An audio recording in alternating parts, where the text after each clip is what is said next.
It's fair to say that some games crumble under the weight of expectation, as the necessity to end in a way that appeals to all of its players is largely impossible. I personally believe that game developers shouldn't bow down to pressure or reduce themselves to fan service when wrapping up a game's narrative, but I also acknowledge that video games occupy a unique position in media.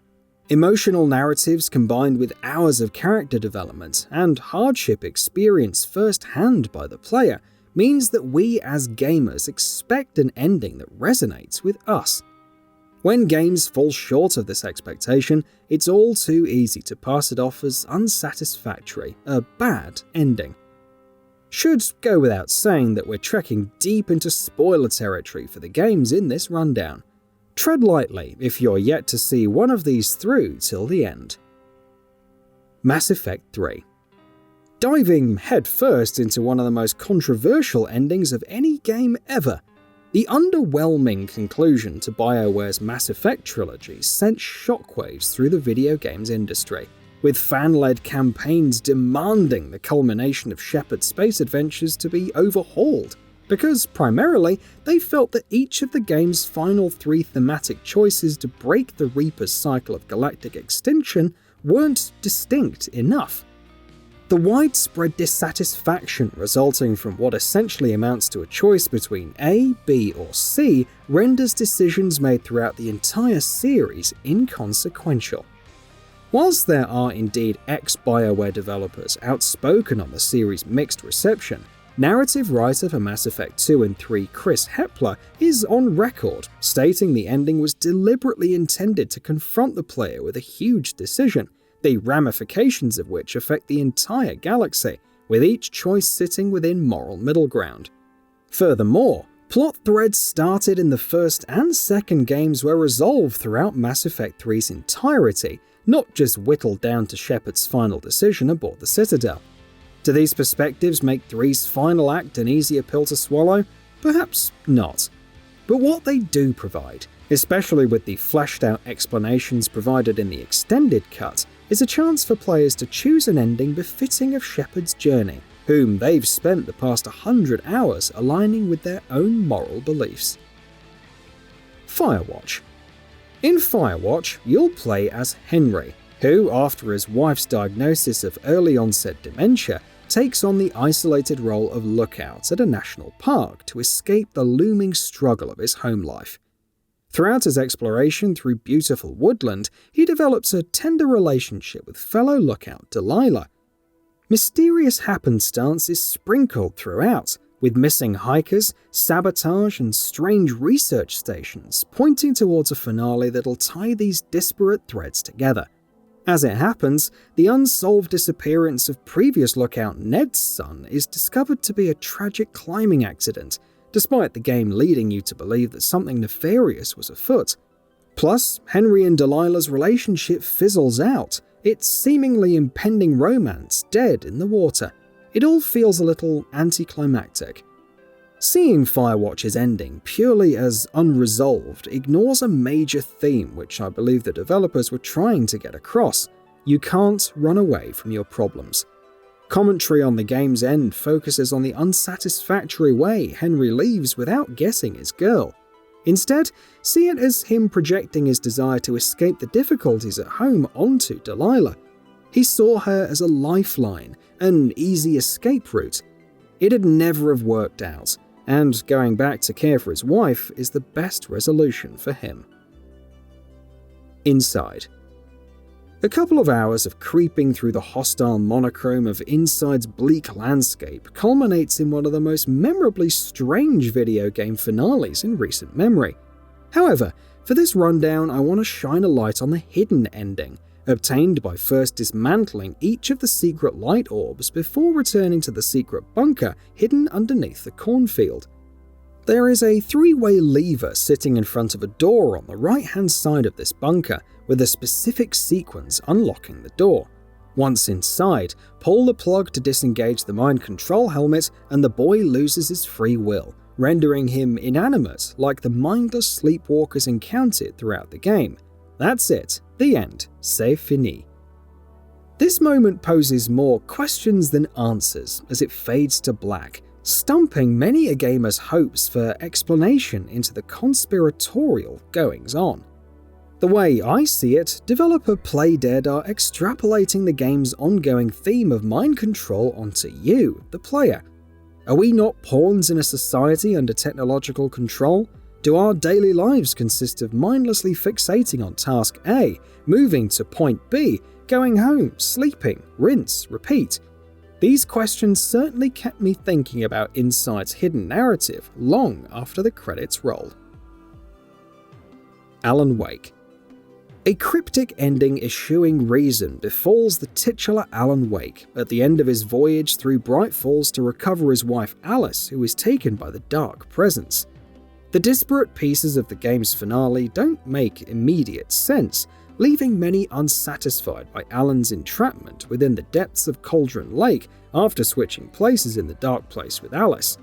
But seeing as this sequence of events is crafted by Alan himself, then why doesn't he just write himself out of the Dark Place's eternal void?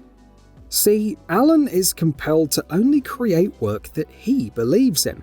His writing must be grounded in realism, and whilst the Dark Place is indeed malleable by a chosen creator, it's Alan's sacrifice he's chosen for himself that ultimately sets Alice free, and seemingly rids Bright Falls of the Dark Presence. This is just interpretation, mind, but it's a grim outcome for Alan whichever way you look at it.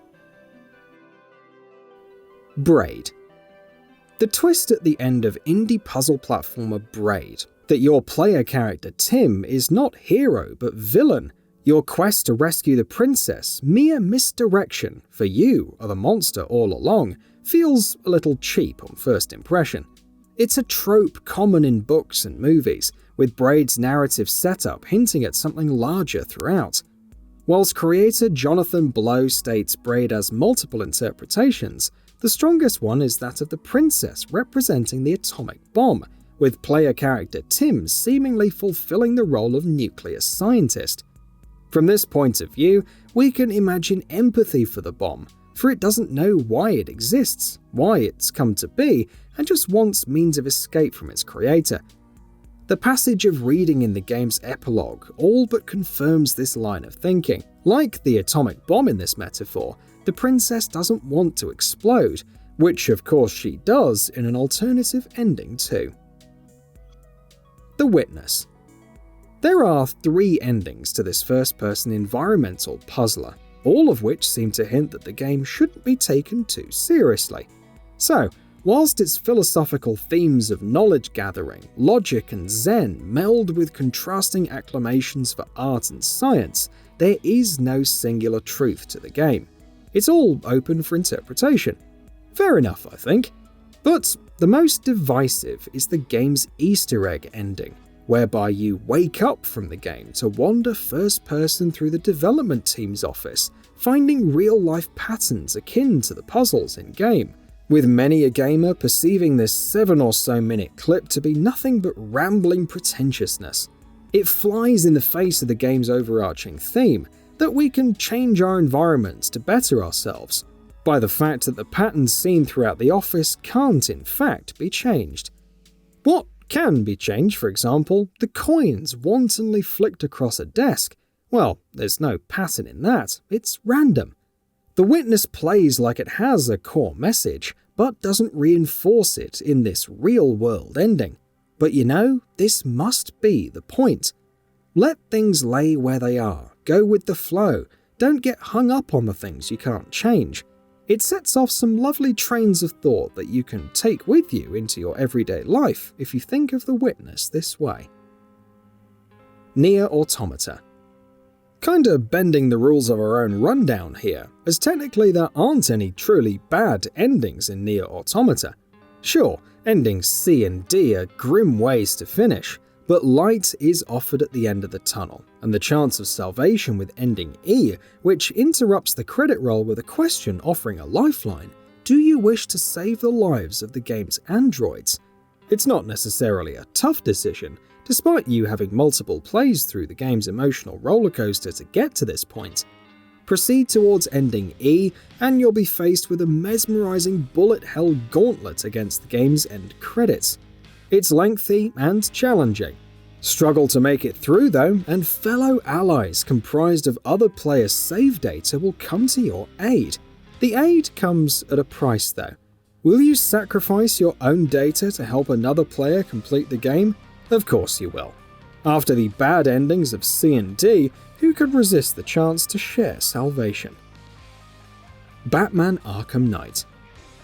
The culmination of Rocksteady's stellar Arkham series was met with disdain from legions of fans. For starters, the titular Arkham Knight was purportedly a new character concocted by Rocksteady in collaboration with DC. The person it turned out to be, though, was Jason Todd, Batman's former Robin. So, not a new character at all.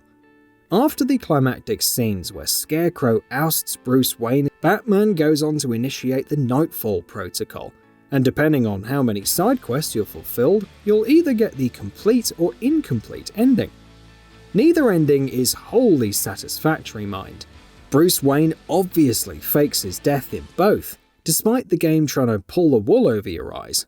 But the complete ending finishes with a mysterious fire-ridden Batman swooping to take down a pair of pistol-clad hoodlums. As far as endings go, the visage of an unknown Batman poses an intriguing question. Who exactly is this? Fan theories are rife with who this substitute Batman is. What's clear to me, though, is this ending is far superior to the incomplete ending. It's just strange that Rocksteady bothered with having two in the first place. Life is Strange. There are a couple of endings to choose at the finale of Life is Strange, both of which tread through serious moral dilemma. Will you save the life of your best friend in sacrifice of the entire town, or vice versa, save the townspeople and lose your best friend? Both endings are suitably emotionally charged, coming at the end of a compelling narrative. Thing is though, a lot of complaints have centered on the game's butterfly effect theme not being seen through to completion, as if all the decisions that came before were somewhat meaningless. The end choice is always going to be the same. To retort, I'd say that all previous decisions imposed on Max were revelations designed to lead up to the big finale. There'd be zero emotional gravitas were Max's final decisions anything other than impossible to make.